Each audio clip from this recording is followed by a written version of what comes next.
Contradiction. 2, la dette n'est pas le problème qui est posé.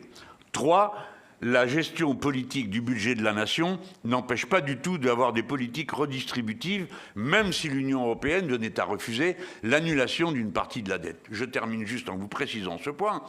Quelle partie de la dette? Déjà celle qu'elle a. Pour commencer, ça serait un bon début.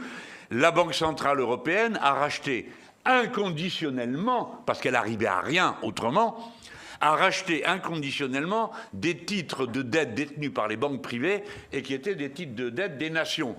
On lui propose de continuer à prêter directement aux nations plutôt que de transiter par les banques privées et de geler à taux zéro la dette. Alors là, pardon pour ceux qui ne sont pas branchés super économie, c'est pas votre cas, mais et ça consiste à prendre des titres de dette et vous les mettez au frigo. Vous pouvez les mettre à la cave, vous pouvez les mettre pendus au plafond. Ça n'a aucune espèce d'importance, cet argent n'existe pas.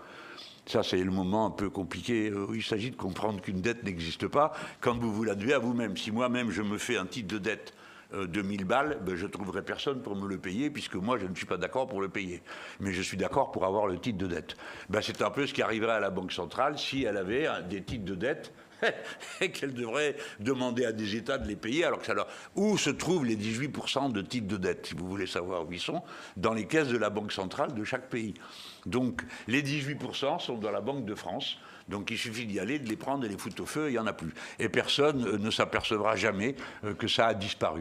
Je caricature un peu à peine, mais c'est pour donner de la matière première au Monde et à d'autres journaux, pour s'en prendre à moi, parce que les pauvres, sinon ça devient difficile, tellement je suis devenu prudent. Donc, vous avez raison de dire qu'on pourrait penser que si nous avions commis l'erreur de suspendre à l'accord de l'Europe, de faire notre politique de redistribution,